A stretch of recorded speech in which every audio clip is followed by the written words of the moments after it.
The command line isn't just for the super elite hackers. It's actually a really great tool that is simple to use and can turn an average computer user into a masterful wizard. Now, this course is not about how to use the command line, but I feel a quick primer wouldn't hurt anyone.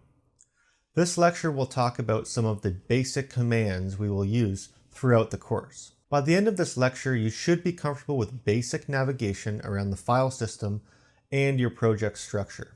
First thing is first. Once you have the command line open, you can type in ls. This is the command that displays a list of the files inside the active folder. It's very handy and you will see me use it a lot in the course. Next is how to change the directory you are in. The command for that is cd. Then you type the path to the directory you want to change to.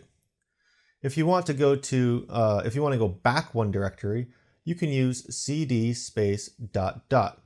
It takes some practice and it sounds more complicated than it actually is, but once you try it out, you'll see how it's very, very easy. The next item you should be comfortable with is creating and removing directories. The command for creating a directory is mkdir, then a space, then you type in the directory name that you want to create. This command will create the directory folder in the current active folder that you're in right now. To remove a folder, the command is rmdir, then a space, and then you list the directory name that you want to remove. But this only removes the directory if it is empty. If the directory is not empty, you will need to go in and delete the files using the command rm, which stands for remove. There are easier ways to do it all in one shot, but that's a little too complicated for this video. The only other command I will probably use in this course is the vi command for editing files using Vim.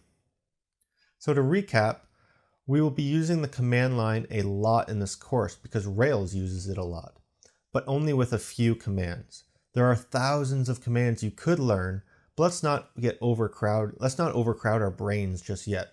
These 4 or 5 will take us a long way. In the next lecture, I will explain how to access the live sessions, and that's going to be the last video before we dive right into the actual coding in the live sessions or the on-demand videos. So see you then.